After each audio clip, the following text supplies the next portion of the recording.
ये तो कमाल है यार। मैं तो आज सुबह ही आपको याद कर रही थी। और देखो मैं आ गई। खुश रहो, मस्त रहो। भाभी 4 साल बाद तुमको देख रहा हूँ, मगर तुम तो पहले से भी यंग लग रही हो। तो यंग तो हूँ ना कमलेश। अरे भाभी, फोन कर दिया होता तो हम स्टेशन लेने आ जाते। अरे यार, लखनऊ में एक सेमिनार था, उसमें आना पड़ा। सोचा तुम लोग को सरप्राइज करूंगी, इसलिए फोन नहीं किया। सरप्राइज नहीं भाभी, ये तो शौक हो गया। मैं समझा था हमसे मिलने आई हो और आई हो यहाँ सेमिनार में। चलो नाटक मत करो, यहीं दरवाजे पर खड़े रखोगे, अंदर नहीं बुलाओगे? आइए। अरे आप रहने दीजिए, मैं लेके आता हूँ।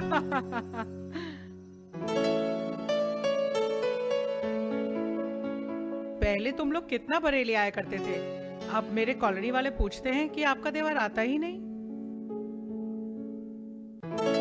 क्या है ना भाभी जी कि अब काम बहुत बढ़ा लिया, इसीलिए अब टाइम ही नहीं मिलता। चलो अच्छा है, खूब तरक्की करो। भाभी, ये साड़ी तो देखो, कितनी सुंदर साड़ी है। पिछले हफ्ते हिली है। 35,000 का टैग लगा था।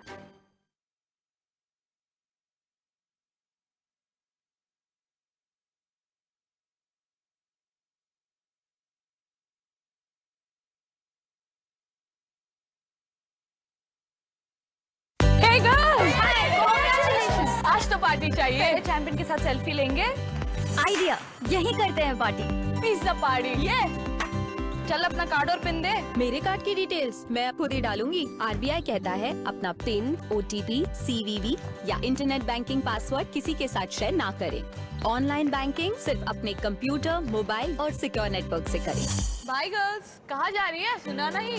No sharing. आरबीआई कहता है जानकार बनिए, सतर्क रहिए।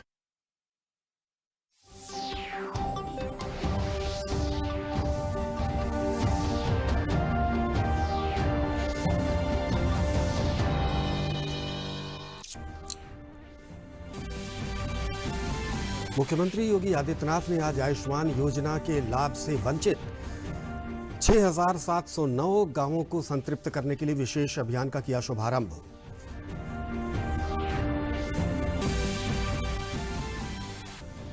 विदेश मंत्री एस जयशंकर ने आकाशवाणी द्वारा आयोजित सरदार पटेल व्याख्यान में कहा कि भारत कोरोना महामारी के बाद अंतर्राष्ट्रीय जगत में अधिक सक्रिय भूमिका निभाएगा।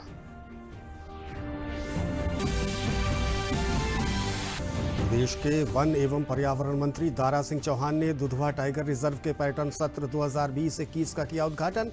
कहा, हमें अपने वनों की खूबसूरती एवं प्राकृतिक संपदा की करनी होगी ब्रांडिंग। और प्रदेश में कोविड-19 के संक्रमण में लगातार आ रही है कमी। पिछले 24 घंटों में 1,989 नए मामले सामने आए, जबकि इसी दौरान 2,390 मरीज उपचारित होकर गए घर। नमस्कार, मैं हूं अनिल और अब इस बुलेटिन के समाचार विस्तार से। मुख्यमंत्री योगी आदित्यनाथ ने आज लखनऊ में अपने सरकारी आवास पर आयुष्मान भारत योजना से वंचित 6,709 गांव के लोगों के लिए गोल्डन कार्ड बनाए जाने के अभियान की शुरुआत की। गौरतलब है कि प्रदेश में इन गांवों में अब तक एक भी गोल्डन कार्ड नहीं बना था। अपराह्न 2 बजे तक प्राप्त आंकड़ों के अनुसार इनमें से लगभग 4,000 गांवों को गोल्डन कार्ड योजना से आच्छादित किया जा चुका था।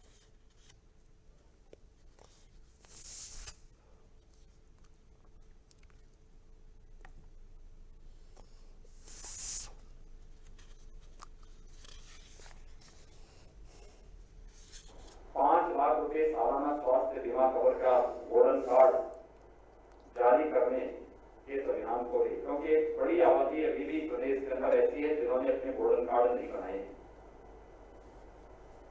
इसके 2 कारण हैं। एक, हम लोग उन लोगों तक जागरूकता के कार्यक्रम को उनके साथ नहीं जोड़ पाए। हम उनको बताने में विफल हैं कि प्रधानमंत्री जन आरोग्य योजना या मुख्यमंत्री जन आरोग्य योजना के अंतर्गत प्रत्येक वर्ष उन परिवारों को या जरूरतमंदों को ₹5 लाख सालाना स्वास्थ्य बीमा का कवर मिलना है। और इसके लिए गोल्डन कार्ड अगर बना लेंगे तो किसी भी पैनल हॉस्पिटल में उन्हें 5 लाख रुपए की स्वास्थ्य की निःशुल्क सुविधा उपलब्ध हो सकती है। या तो जागरूकता का अभाव है या प्रदेश के अंदर स्वास्थ्य केंद्रों में, हमारे स्वास्थ्य चिकित्सालयों में, मेडिकल कॉलेजेस में पहले से ही निःशुल्क स्वास्थ्य की सुविधा है, इसलिए जब निःशुल्क उनको मिल रहा है तो वे कार्ड अपना नहीं बना पाते हैं। लेकिन मेरा अपील होगा प्रदेश के अंदर और खासतौर पर स्वास्थ्य विभाग से जुड़े हुए जो हमारे आयुष्मान भारत में आयुष्मान मित्र बने हुए इन सब से कि हमें गांव-गांव में इस अभियान को चलाना चाहिए और हमारा प्रयास होना चाहिए कि हम 100% गोल्डन कार्ड बना करके लोगों तक पहुंचाने का कार्य करें। मुख्यमंत्री योगी आदित्यनाथ ने शनिवार को जौनपुर में मल्हनी विधानसभा के उपचुनाव में भाजपा प्रत्याशी मनोज सिंह के पक्ष में चुनावी जनसभा को संबोधित किया। उन्होंने विपक्ष पर कड़े हमले करते हुए कहा कि भाजपा ने जितना विकास प्रदेश में किया है उतना किसी भी सरकार ने आज तक नहीं किया। सरकार ने जाति धर्म के किसी भेदभाव के बिना सबका साथ सबका विकास के नारे को चरितार्थ करते हुए काम किया है। प्रदेश में हो रहे उपचुनावों में 7 सीटों पर भाजपा का कमल खिलेगा। कानून बनाएंगे, छद्म में चोरी छुपे, नाम छुपा करके, स्वरूप छुपा करके जो लोग बहन बेटियों की इज्जत के साथ खिलवाड़ करते हैं, उनको पहले से मेरी चेतावनी, अगर वे सुधरे नहीं तो राम नाम सत्य है की यात्रा अब निकलने वाली है। भाइयों बहनों, हम लोग मिशन शक्ति के कार्यक्रम को इसीलिए चला रहे हैं। मिशन शक्ति के कार्यक्रम का मतलब ये है कि हम हर बेटी को, हर बहन को सुरक्षा की गारंटी देंगे, लेकिन उस सब के बावजूद अगर किसी ने दुस्साहस किया तो ऑपरेशन शक्ति अब तैयार है। और ऑपरेशन शक्ति का उद्देश्य यही है कि हम लोग हर हाल में उनकी सुरक्षा करेंगे, बहन और बेटियों की सुरक्षा और उनके सम्मान की रक्षा करेंगे। और इसी से ऑपरेशन शक्ति के इस कार्यक्रम को आगे बढ़ाने के साथ जो हम चल रहे हैं, न्यायालय के आदेश का भी पालन होगा और बहन बेटियों का भी सम्मान होगा। आज के अवसर पर भाइयों बहनों, इसीलिए गरीब किसान नौजवान के बेटे को यहाँ पर भारतीय जनता पार्टी ने अपने प्रत्याशी के रूप में आपके बीच उतारा है। मनोज कुमार सिंह जी एक छात्र नेता रहे हैं, सीधे साधे जनता से जुड़े हुए, किसानों से जुड़े हुए, नौजवानों से जुड़े हुए, निस्वार्थ भाव के साथ जनता के हितों के लिए कार्य करने वाले। और मैं मल्हनी विधानसभा क्षेत्र की जनता से इस बारे में अपील करूंगा, जनता के हित के लिए ईमानदारी से कार्य करने वाले लोगों को समर्थन मिलना ही चाहिए। और ये जनता की पीड़ा को जानते हैं, किसानों की पीड़ा को जानते हैं, नौजवानों की पीड़ा को जानते हैं। और नौजवानों और किसानों की इस पीड़ा के साथ आपके साथ सहभागी बनने के लिए जितनी भारी संख्या में आप लोग यहां पर आए हैं, आप सबसे मेरी अपील है। प्रदेश के मुख्यमंत्री योगी आदित्यनाथ ने शनिवार को वाराणसी में सर्किट हाउस में अधिकारियों संग बैठक कर विकास कार्यों की समीक्षा की। विशेष रूप से उन्होंने सेवापुरी ब्लॉक में हुए विकास कार्यों और शहर की विभिन्न योजनाओं के बारे में जानकारी लेते हुए निरीक्षण किया। उन्होंने नगर निगम स्थित रुद्राक्ष योजना के तहत हो रहे कार्य को जल्द से जल्द पूर्ण करने के निर्देश दिए। मुख्यमंत्री ने काशी विश्वनाथ मंदिर पूजन के उपरांत काशी विश्वनाथ मंदिर कॉरिडोर की प्रगति के बारे में पूछा। वाराणसी के मंडल आयुक्त दीपक अग्रवाल ने मुख्यमंत्री को अब तक हुए कार्यों की प्रगति के बारे में विस्तार से बताया। इस अवसर पर सुरक्षा व्यवस्था से लेकर साफ सफाई का विशेष ध्यान रखा गया। विदेश मंत्री एस जयशंकर ने कहा है कि कोरोना महामारी के बाद के समय में भारत अंतर्राष्ट्रीय जगत में अधिक सक्रिय भूमिका निभाएगा। कल आकाशवाणी द्वारा आयोजित सरदार पटेल व्याख्यान में उन्होंने कहा कि दवा निर्माता देश के रूप में भारत की छवि मजबूत हुई है, क्योंकि कोरोना काल में भारत ने 150 देशों को दवाएं भेजी हैं। कार्यक्रम में विदेश राज्य मंत्री वी मुरलीधरन और प्रसार भारती के मुख्य कार्यकारी अधिकारी शशि शेखर वेम्पति भी मौजूद थे। Sardar Patel steered India through the immediate aftermath of partition and shaped the firm establishment of our modern nationhood. He left us with his dreams of an India that would take its due place in the Committee of Nations. But he also provided us the inspiration to traverse that pathway with determination. His assessment of the landscape and the hurdles that we may face was always grounded in realism. As we near the 75th year of our independence and seek to overcome an unexpected challenge, transforming this crisis into opportunity would surely be his way of responding. Moradabad जनपद के गुरेठा गांव में भाजपा नेता के आवास पर भाजपाइयों से मुलाकात करने पहुंचे केंद्रीय कृषि मंत्री संजीव बालियान ने मीडिया से बात करते हुए कहा कि पश्चिमी उत्तर प्रदेश में होने वाले उपचुनावों में बुलंदशहर, नौगांव और टूंडला सीटों पर भाजपा को बड़ी जीत हासिल होगी। वहीं प्रदेश की कानून व्यवस्था और प्रदूषण के मुद्दे पर उन्होंने कहा कि प्रदेश में पहले की सरकारों के मुकाबले अपराध बहुत कम है। पहले अपराध की पिक्चर चलती थी, अब तो सिर्फ ट्रेलर रह गया है। वहीं बढ़ते प्रदूषण पर उन्होंने कहा कि किसानों पर पराली जलाकर प्रदूषण फैलाने के जो आरोप लगाए जा रहे हैं वो गलत हैं। सिर्फ 4% प्रदूषण की वजह किसानों को माना जा सकता है, जबकि बाकी के लिए बड़े वाहन और अन्य कारण जिम्मेदार हैं। मुझे तो एक बात कहना है कि जो किसान के ऊपर आरोप लगाए जाते हैं मैं उससे सहमत नहीं हूँ।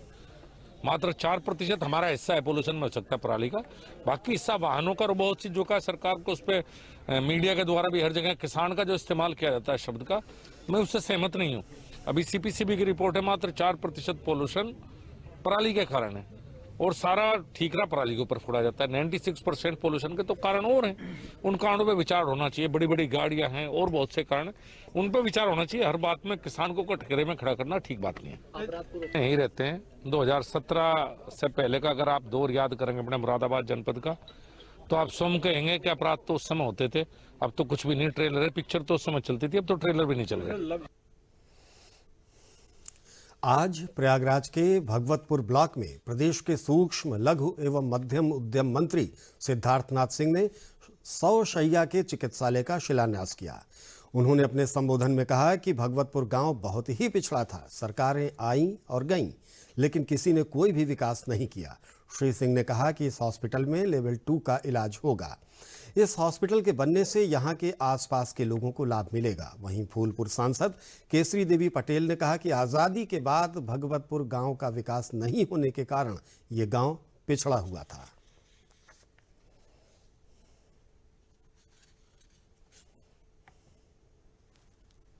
शहर पश्चिमी प्रयागराज के अंदर 100 शैय्या का एक प्री फैब्रिकेटेड अस्पताल का शिलान्यास किया है। मेरे साथ मेरे इस क्षेत्र की सांसद आदरणीय केसी देवी जी भी हैं, हमारे अन्य अधिकारीगण भी हैं, जनता भी है। उन लोगों को बहुत खुशी है क्योंकि यहाँ से शहर जाने में उनको कठिनाई होती थी। आज गांव के अंदर 100 शैय्या का है और इसके अंदर जो एक तरह कह सकते हैं लेवल 2 का यहाँ पे इलाज होएगा। साथ ही साथ यहाँ पर एक प्राइवेट बगल में ही मेडिकल कॉलेज भी खुल गया है। जो मेडिकल कॉलेज है उसके अंदर लेवल 3 का भी इलाज हो सकता है, टियर 3 का। तो ये सब चीज़ देखते हुए भगवतपुर ब्लॉक बना है, साथ साथ चिकित्सा की सुविधा भी आई है, अन्य सुविधाएं भी आ रही हैं। यहाँ रोडें बन गई हैं, लाइटें आ गई हैं। तो एक प्रकार से प्रयागराज के अंदर जो नया एक निर्माण केंद्र बन रहा है वो भगवतपुर बन रहा है। प्रदेश के वन एवं पर्यावरण मंत्री दारा सिंह चौहान ने कहा कि हमें अपने प्राकृतिक खूबसूरती एवं संपदा से भरपूर वनों की ब्रांडिंग करनी होगी। आज का यह दौर ब्रांडिंग का है। वन मंत्री दुधवा टाइगर रिजर्व के वर्ष 2020-21 के पर्यटन सत्र के वर्चुअल माध्यम से उद्घाटन अवसर पर बोल रहे थे। उन्होंने कहा कि जिम कॉर्बेट पार्क की दुधवा टाइगर रिजर्व से तुलना नहीं की जा सकती। बावजूद इसके ब्रांडिंग के दम पर कॉर्बेट में अधिक पर्यटक आते हैं।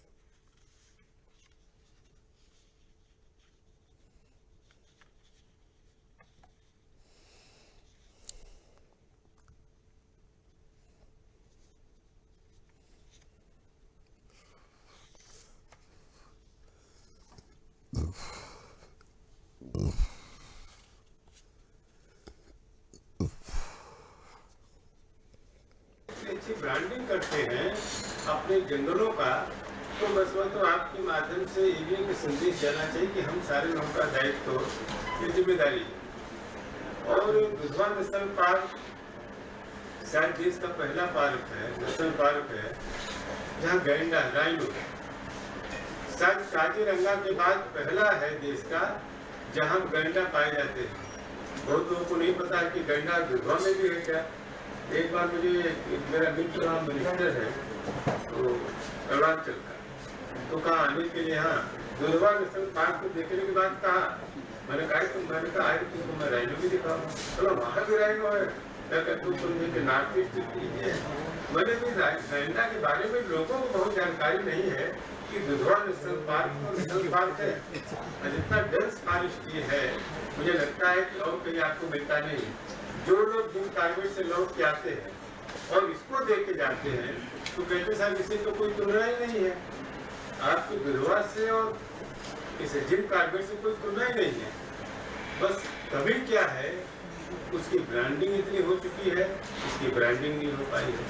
इसलिए हम लोग इस पर भी विचार करेंगे। बिल्कुल सभी से भी मेरी चर्चा है, मेरी इनसे भी चर्चा है पांडे जी से कि आने वाले दिन में ये पार्क साल भर खुला रहे।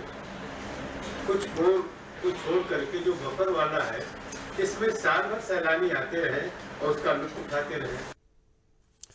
प्रदेश के अपर मुख्य सचिव सूचना नवनीत सहगल ने बताया कि प्रदेश में कोविड-19 के संक्रमण दर में लगातार गिरावट आ रही है, लेकिन ये समय और अधिक सावधानी बरतने का है।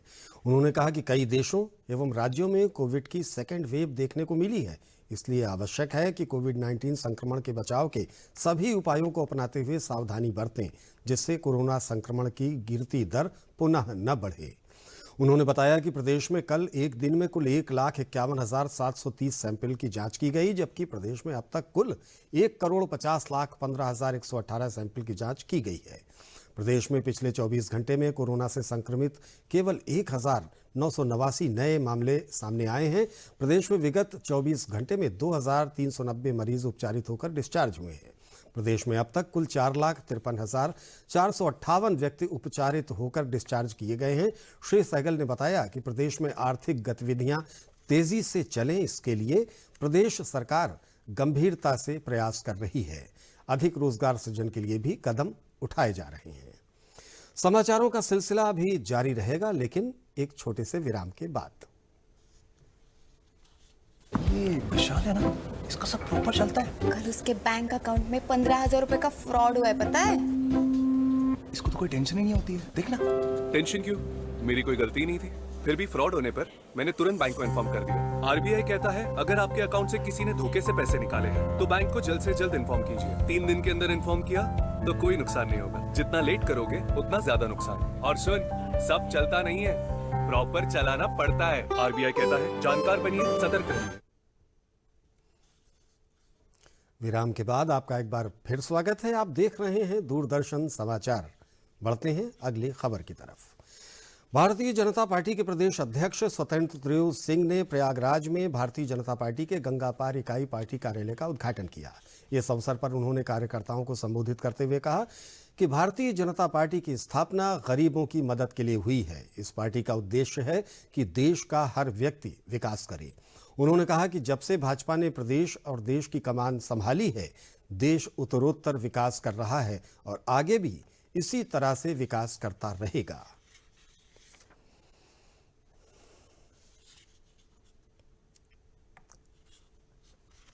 कोर्ट के आदेश के अनुसार जो निर्णय लिया है सीएम साहब ने, उसी के आधार पर कि लभ देहात के लिए कोई धर्म परिवर्तन नहीं होगा, कठोर से कठोर उसको सजा मिलेगी। वो अलग से भी राज्य के अंदर कानून बनाकर ऐसे लोगों के खिलाफ कार्रवाई होगी। सुल्तानपुर की सांसद मेनका संजय गांधी ने जिला अस्पताल परिसर में स्थापित पुलिस चौकी का लोकार्पण किया। इस मौके पर श्रीमती गांधी ने कहा कि स्थानीय लोगों व अस्पताल प्रशासन द्वारा अस्पताल परिसर में पुलिस चौकी की मांग की जा रही थी। मैंने पुलिस चौकी का लोकार्पण कर लोगों व अस्पताल प्रशासन की मांग को पूरा किया है।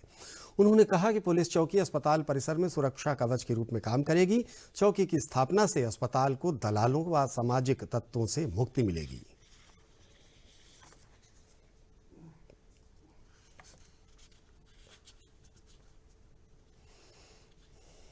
आपने 4 महीने पहले ये मांग की थी कि यहाँ एक चौकी बन जाए।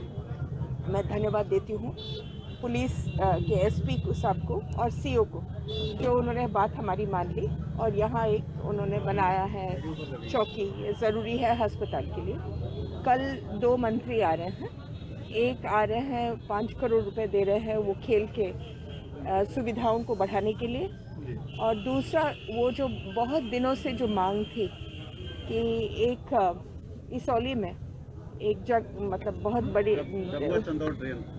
एक ड्रेन की ज़रूरत थी, जिसके अभाव में खेत 12 महीने पानी के नीचे रहते हैं। तो बहुत दफ़ा शिकायत हुई थी, अभी नहीं, पिछले 40 साल से शिकायत कर रहे हैं। तो अभी 9 करोड़ रुपए सरकार ने दिया है हमारे अर्जी पर। आधुनिक भारत के निर्माता कहे जाने वाले सरदार वल्लभ भाई पटेल की जयंती को देश में राष्ट्रीय एकता दिवस के तौर पर मनाया जाता है। इसी क्रम में झांसी में सूचना एवं प्रसारण मंत्रालय, भारत सरकार के फील्ड आउटरीच ब्यूरो की झांसी इकाई द्वारा राष्ट्रीय एकता दिवस के मौके पर सरदार वल्लभ भाई पटेल की तस्वीर पर माल्यार्पण किया गया तथा राष्ट्रीय एकता दिवस की शपथ ली गई। इस अवसर पर कोरोना संक्रमण के बचाव हेतु आम जन को जागरूक करने के लिए 3 दिवसीय सचल चित्र प्रदर्शनी का आयोजन किया गया। साथ ही आम जनमानस को कोरोना संक्रमण से बचाव हेतु जागरूक किया गया। 31 तारीख को 3 दिवसीय एक कार्यक्रम चलाया गया, जिसमें एक सचल प्रदर्शनी का भी आयोजन किया गया है। हमने यहाँ जो नगरा क्षेत्र है झांसी का, वहाँ पे राष्ट्रीय एकता दिवस के मौके पर शपथ भी दिलवाई गई है और साथ में सरदार वल्लभ भाई पटेल जो हमारे लौह पुरुष हैं उनकी माल्यार्पण की। लखनऊ पुलिस ने खोए हुए और चोरी हुए 101 मोबाइल फोनों को देश के अलग अलग हिस्सों से बरामद करके आज फोन मालिकों को सौंप दिया। लखनऊ पुलिस के इस कार्य से फोन मालिकों के चेहरे पर खुशी छा गई। पुलिस लगातार मोबाइल चोरी के मामले को गंभीरता से लेते हुए इस पर काम कर रही है। एडीसीपी सेंट्रल चिरंजीव नाथ सिन्हा ने बताया कि मोबाइल फोन की बरामदगी के लिए विशेष टीम बनाई गई थी, जिसने देश के विभिन्न राज्यों की पुलिस से संपर्क करके चोरी के फोनों की जानकारी दी और उनको बरामद कराया। उन्होंने बताया कि आज 101 लोगों को फोन वापस किए जा रहे हैं। इन फोनों की कीमत लगभग 13 लाख रुपए है। यह एक योजना बनाई कि जिसका भी फोन गुम होता है, चोरी हो जाए, कहीं मिस हो जाता है, उन फोन के संबंध में तुरंत यहाँ पे एक सूचना दर्ज की जाए हमारे किसी भी थाने पे, जो 8 थाने हैं यहाँ पे, और उसके पश्चात हमारी जो टीम है, सर की जो डीसीपी साहब की टीम ने इसमें दिन रात अथक मेहनत करके इन सारे फ़ोन जहाँ पे भी थे, करीबन 16 ऐसे डिस्ट्रिक्ट्स हैं जहाँ से ये फ़ोन रिकवर हुए हैं। इसमें करीबन 101 फ़ोन है जिसकी कीमत लगभग 13 से 14 लाख रुपए है। और आज ये बहुत हर्ष का विषय है कि पुलिस आयुक्त साहब के निर्देशन में हमने उन व्यक्तियों को जिनके फ़ोन गुम हो गए थे, उनको ये फ़ोन देके उनके चेहरे पे खुशी और मुस्कान लाए। शासन के निर्देश पर देश और प्रदेश में बढ़ती सड़क दुर्घटनाओं को लेकर महोबा में यातायात माह नवंबर का शुभारंभ किया गया। कार्यक्रम का संचालन करते हुए पुलिस अधीक्षक अरुण कुमार श्रीवास्तव ने यातायात के नियमों के प्रति लोगों को जागरूक किया। एसपी सहित व्यापारियों, समाजसेवियों ने जनपद वासियों से यातायात नियमों का पालन करने की विशेष अपील की। लोगों से हेलमेट पहनकर व शराब न पीकर वाहन चलाने को कहा गया। पुलिस अधीक्षक द्वारा जागरूकता अभियान के तहत मोटरसाइकिल रैली को हरी झंडी दिखाकर रवाना किया गया, जो शहर के विभिन्न मार्गों से होकर गुजरेगी एवं लोगों को यातायात के नियमों के प्रति जागरूक करेगी। 1 तारीख से लेकर 30 नवंबर तक यातायात माह जन जागरूकता अभियान चलाया जाता है, पूरे प्रदेश में चलाया जाता है। और हम उसी क्रम में अपने जनपद महोबा में आज इस कार्यक्रम का उद्घाटन किया गया। एक बाइक रैली भी जागरूकता के लिए निकाली गई। पूरा महीने का डे टू डे का प्रोग्राम बना हुआ है, उसके हिसाब से कार्यक्रम होंगे और सभी को जागरूक किया जाएगा, जिससे कि यातायात के नियमों की जानकारी हो, लोग उसको पालन करें और सुरक्षित रहें, दुर्घटना का शिकार ना हो, यही अपेक्षा है। सरकार की पहल से अब बेसिक शिक्षा विभाग भी हाईटेक हो चुका है। इसी क्रम में 31,277 शिक्षक भर्ती में बाराबंकी जिले के नवनियुक्त शिक्षकों को विद्यालय का आवंटन प्रेरणा ऐप के माध्यम से किया गया। ऐप पर ऐसे विद्यालय के नाम को अपलोड किया गया था जिसमें 1 या 2 शिक्षक हैं या फिर शिक्षक विहीन हैं। यूडाइस पोर्टल पर शिक्षक का नाम और पासवर्ड डाला गया और प्रोसीड बटन दबाते ही सिर्फ 15 मिनट में 432 शिक्षकों को विद्यालय का आवंटन हो गया, जिसकी जानकारी एक पर्ची के माध्यम से हुई। पर्ची पर शिक्षक का नाम और विद्यालय दर्ज था। नवनियुक्त शिक्षकों की काउंसलिंग बाराबंकी के बीएसए वीपी सिंह के नेतृत्व में हुई। इस दौरान जिलाधिकारी डॉक्टर आदर्श सिंह और मुख्य विकास अधिकारी मेघा रूपम भी उपस्थित थीं। विद्यालय आवंटन से पहले जिलाधिकारी ने शारीरिक दूरी का पालन करते हुए एकता, अखंडता और जिम्मेदारी से नौकरी करने की शपथ भी दिलाई। बहुत बहुत धन्यवाद। बहुत बड़ी जिम्मेदारी है क्योंकि बच्चों को प्राथमिक शिक्षा के जरिए जो प्राइमरी शिक्षा होती है वो बहुत ज़रूरी होती है, क्योंकि बुनियादी शिक्षा होती है।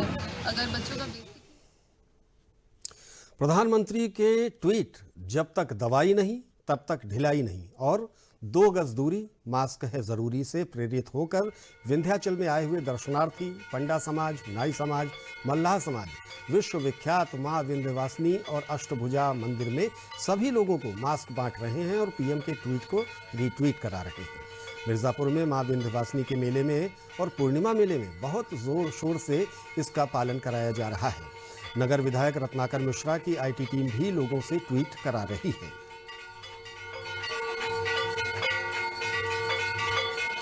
हम लोगों ने प्रधानमंत्री के ट्वीट का पालन करवाते हुए 2 गज दूरी और मास्क है जरूरी का सबको संकेत दिए हम लोग। और पूरे नवरात्र में यात्रियों से हम लोग आग्रह करते रहे कि दूरी बना के चले, मास्क बांटते रहे, सैनिटाइजर का व्यवस्था किया गया और आगे भी ऐसा हम लोग आग्रह कर रहे हैं यात्रियों से कि वो ऐसा ही पालन करते रहें। रिट्वीट किया जा रहा है उनके सारे ट्वीट को। हमारी जो आईटी टीम है पूरी लगी हुई है कि उनका संदेश पूरे क्षेत्र में फैले और पूरे देश में, और यहाँ माँ विंध्यवासिनी के दरबार में प्रदेश के नहीं विश्व तक के लोग आते हैं दर्शन करने। इसके द्वारा हमारा बैनर लगा है, पूरे मतलब देश विदेश ही ये जा रहा है कि ये 2 गज दूरी मास्क जरूरी है जब तक दवा नहीं आए। इसके लिए हम लोग पूरा प्रयास कर रहे हैं और यहाँ आने वाले प्रत्येक यात्रियों को जागरूक कर रहे हैं कि जब तक इसकी दवाई नहीं आ जाती कोविड-19 की, तब तक इसमें ढिलाई नहीं होनी चाहिए। इसके साथ ही हम ये भी कह रहे हैं लोगों को। भारतीय संस्कृति उत्सव की प्रस्तुति ने अयोध्या से समूचे विश्व को भारतीय संस्कृति के सारगर्भिक संदेश देकर मानव मात्र में चेतना भरने का काम किया, जिसमें मर्यादा पुरुषोत्तम भगवान श्री राम के जीवन चरित्र पर आधारित नाट्य और नृत्य प्रस्तुति ने उपस्थित संत, धर्माचार्य और भक्तजनों का मन मोह लिया। नृत्यांगना ने धार्मिकता से ओतप्रोत लाइनों का उच्चारण किया तो उपस्थित जन रोमांच से भर उठा। इसके बाद समूचे विश्व में 51 स्थानों पर आराध्य भगवान राम के सामाजिक समरसता, पारिवारिक एकता और परस्पर संबंधों में प्रेम पर आधारित प्रस्तुति से भारतीय संस्कृति को विश्व फलक पर पहुंचाने का कार्य किया जाएगा। इससे पहले लखनऊ और गोरखपुर में सांस्कृतिक उत्सव संपन्न हो चुका है। अयोध्या के केंद्र में मर्यादा पुरुषोत्तम भगवान श्री राम हैं। सामाजिक परिवेश में इसी सकारात्मक ऊर्जा को स्थापित करने और एक खूबसूरत समाज की रचना के लिए भगवान राम को केंद्र में रखते हुए भारतीय संस्कृत उत्सव किया जा रहा है, जिसके मानव मात्र पर कल्याणकारी प्रभाव होंगे। लखनऊ में 7 दिन का आयोजन हुआ था। अभी हाल में लखनऊ में हुआ, उसके बाद गोरखपुर में हुआ और यह अयोध्या की धरती से भगवान श्री राम का जो है यह आयोजन किया जा रहा है। इस पर इसका कितना प्रभाव पड़ेगा इस विषय में तो मैं कुछ नहीं कह सकता हूँ, लेकिन इतना मैं अवश्य कह सकता हूँ कि इन लोगों की निष्ठाएं अच्छी हैं और कार्य करने वाले लोगों का भाव अच्छा है और ऐसे दृष्टिकोण यदि रहेंगे तो ये बहुत प्रभाव करेगा समाज के और हर तबके के ऊपर इसका प्रभाव होगा। भारतीय संस्कृत उत्सव के द्वारा इस अयोध्या की पवित्र भूमि से पूरी दुनिया को राममय बनाने का जो संकल्प लिया गया है उसकी। और अब इस बुलेटिन के अंत में मुख्य समाचार एक बार फिर। मुख्यमंत्री योगी आदित्यनाथ ने आज आयुष्मान योजना के लाभ से वंचित 6,709 गांवों को संतृप्त करने के लिए विशेष अभियान का किया शुभारंभ।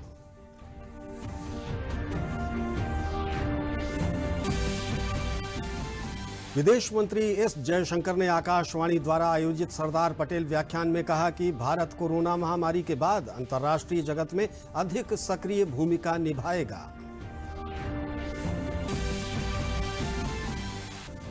प्रदेश के वन एवं पर्यावरण मंत्री दारा सिंह चौहान ने दुधवा टाइगर रिजर्व के पर्यटन सत्र 2020-21 का किया उद्घाटन। कहा, हमें अपने वनों की खूबसूरती एवं प्राकृतिक संपदा की करनी होगी ब्रांडिंग। और प्रदेश में कोविड-19 के संक्रमण में लगातार आ रही कमी। पिछले 24 घंटे में 1989 नए मामले सामने आए, जबकि इसी दौरान 2390 मरीज उपचारित होकर गए घर। इसी के साथ हमारा ये समाचार बुलेटिन अब यहीं पर समाप्त हुआ। दूरदर्शन समाचार देखने के लिए आप सबके प्रति आभार। नमस्कार।